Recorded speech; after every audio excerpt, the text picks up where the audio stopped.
It's Oscar season, so let's talk about an Oscar movie. I usually don't care much about the Oscars because they tend to ignore horror, sci-fi, and fantasy, which are my favorite genres, in lieu of biopics such as Being the Ricardos and King Richard, or social message movies which have the potential to be preachy and annoying. The Tragedy of Macbeth has been nominated for Best Actor, Best Cinematography, and Best Production Design. But with no Best Picture or Best Director nomination, this is actually considered a snub. I thought the film was a fine Shakespearean adaptation with exquisite lighting, moody atmosphere, and strong performances, but it's a plot that we've seen adapted again and again, and this version doesn't reimagine the story in any significant way. It's more visually appealing than any filmed live performance, yet it still feels tethered to the source material. It can be difficult when adapting Shakespeare because purists will turn their noses up at any change to Shakespeare's original words. Orson Welles' adaptation received criticism for making changes to the dialogue, and even creating a new character, albeit a minor one. The Tragedy of Macbeth is the new film from Joel Coen, the first without his brother Ethan because Ethan isn't currently interested in making movies, and that's fine. The Coen brothers have an excellent filmography as it stands. The film's tone is appropriately dark and moody. The visuals are beautifully constructed, and it's very well acted. Though, as a viewer, you have to be willing to get into the language and line delivery that is distinctly Shakespearean. Sightless couriers of the air shall blow this horrid deed in every eye, their tears shall drown the wind. There is an attempt to deliver many of the lines in a slightly more conversational manner, but if this is your introduction to Shakespeare, you could still feel lost. This is always a problem for us American viewers. There's no shame in turning the subtitles on for this one.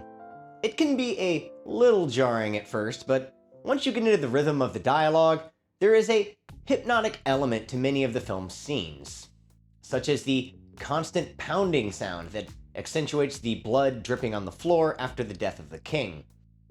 The subsequent dripping water after Macbeth's violent outburst, and later during Lady Macbeth's loss of sanity, visually match this image. The use of a dripping liquid to create ominous tension goes all the way back to the first Coen brothers film, Blood Simple. There are gorgeous expressionistic shots at the end of Act 4 and the beginning of Act 5 that imply impending doom.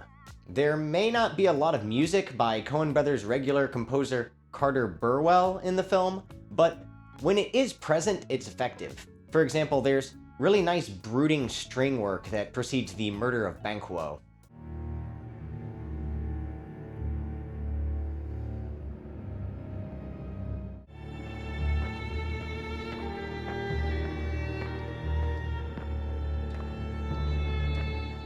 From an audio perspective, the film is more about the sound design than the music.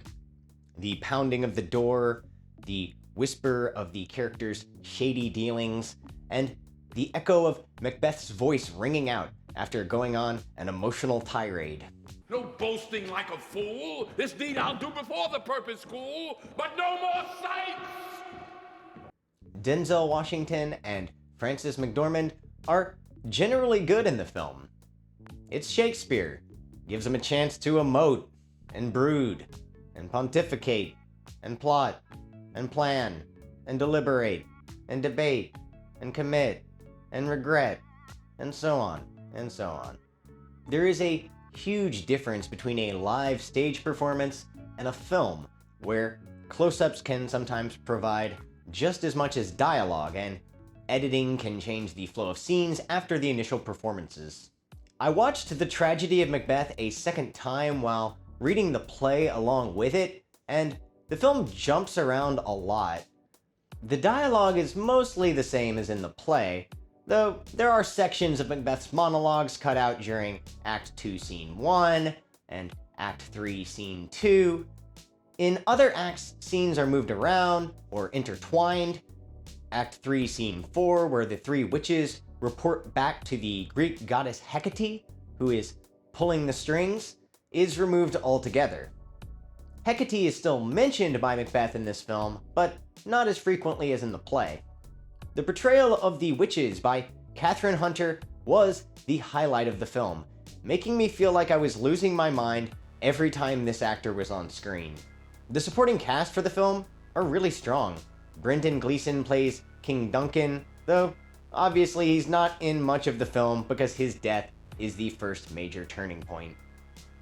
Alex Hassel, who was translucent in The Boys, plays Ross. Corey Hawkins, who plays Macduff, was in Straight Outta Compton and Black Klansman, but I remember him as the nerdy guy in Kong Skull Island who got to use a real big gun. Ralph Ineson opens the film as the nameless captain, whose report to the king brings the audience into the world. He has one of those instantly recognizable faces.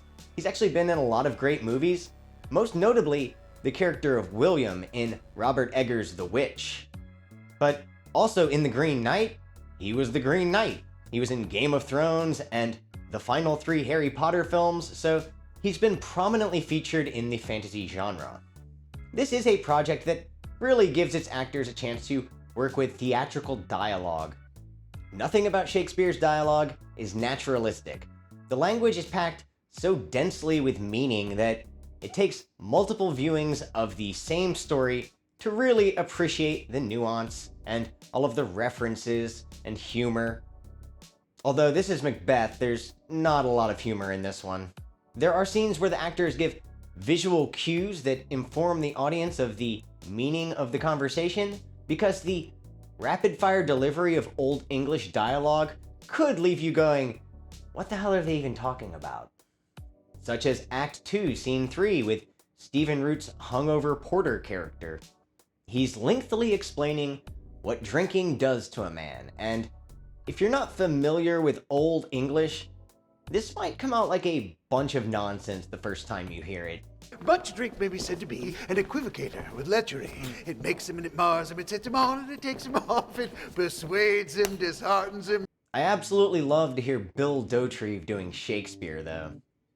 The line delivery in The Tragedy of Macbeth is less over-the-top theatrical than the Orson Welles version, though you still get all the hits. Confusion now hath made his masterpiece. Present fears are less than horrible imaginings. 'Tis the eye of childhood that fears the painted devil. A tale told by an idiot full of sound and fury signifying nothing. Pluck my nipple from his boneless gums and dash the brains out. I'm not going to include a spoiler section because this is Shakespeare we're talking about.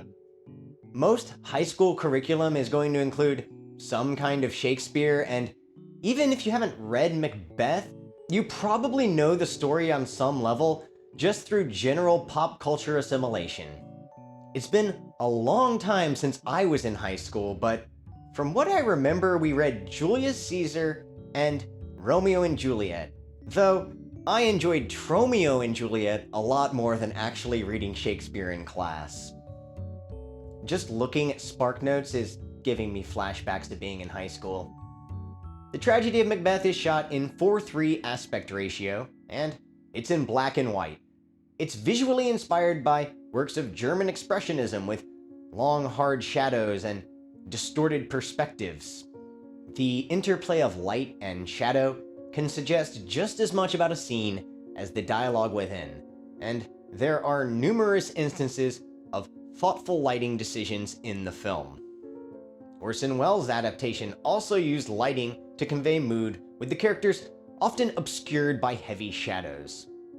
It seems German Expressionism has cast a long shadow on the history of Shakespeare adaptations. No pun intended.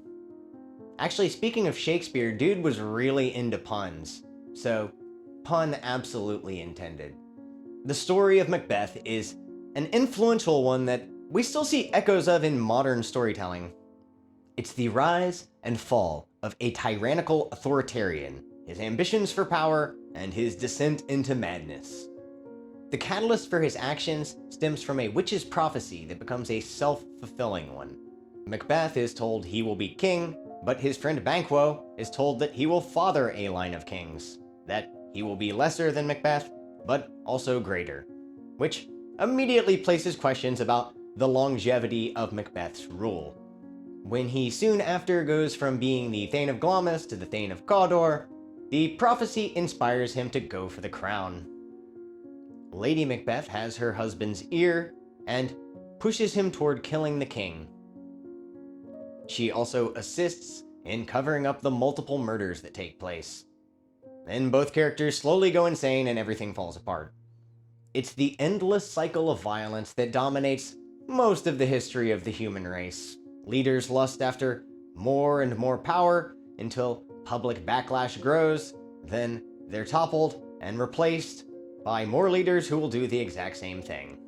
It seems like the films of the Coen brothers, from Fargo to No Country for Old Men, often deal with this foolish ambition for wealth and power that eventually results in disaster.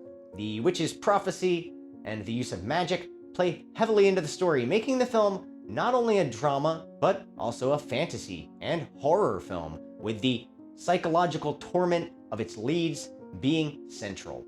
In the subtext of the play, there is a clash between Old World paganism and New World Christianity. By the pricking of my thumb, something wicked this way comes, and double, double, toil and trouble, fire burn and cauldron bubble, are both lines that have come to characterize witchcraft in modern pop culture. My personal favorite line from the play is, "I dare do all that may become a man who dares do more is none," uttered by Macbeth while reconsidering his plan to murder the king as his wife goads him on. There's also the famous Dagger of the Mind monologue before the regicide has taken place. I know about this mostly because there was a TOS Star Trek episode called Dagger of the Mind, but that episode is actually about a giant brainwashing device. The Conscience of the King is the episode where a mass murderer is hiding as a Shakespearean actor. Great Neptune's ocean, wash this blood clean from my hands. Speaking of Star Trek and the Dagger of the Mind monologue, Patrick Stewart did a made-for-TV version of Macbeth that had me unexpectedly laughing out loud. Alarmed by his sentinel, the wolf whose howls his watch. There are a few key additions to the tragedy of Macbeth that are not in the play. In the original play, the three murderers are all unnamed characters, though here Ross is the definitive third murderer. They also add in a scene where Ross has the chance to kill Banquo's son Fleance, but instead he shows mercy. None of this is explicit in the play, though I'm more of a scholar of schlock than of Shakespeare, so I don't know if Ross being the third murderer is implied somewhere in the play or not. There are a lot of adaptations of Macbeth I haven't seen. Surprisingly, Laurence Olivier never did an adaptation of Macbeth. Kenneth Branagh and Ian McKellen have done adaptations that are essentially filmed theatrical performances, which I haven't watched. The most recent adaptation is from 2015, starring Michael Fassbender and Marion Cotillard. There's even Scotland PA, which turned the story into a black comedy set at a fast food joint. I've only seen two film adaptations before: Orson Welles' 1948 adaptation and Akira Kurosawa's 1957 adaptation, Throne of Blood. So I only have a few points of reference for big screen versions of Macbeth. Orson Welles' version was negatively received when it came out, but since has garnered more praise. It was made on a low budget, under significant time constraints, and it's very flawed, but still good. I've never seen Roman Polanski's 1971 version, which was critically well received, but at this point, talking about Polanski really gets you into the whole separating art from the artist argument, and any praise heaped upon one of his films might be controversial because the man is a disgusting creep, to say the least. Before YouTube supervillains like Austin Jones, Onision, and EDP, there was Roman Polanski. And Bryan Singer. Allegedly. It's difficult to rate this film without having seen many of these other adaptations in order to compare it to and rate it alongside.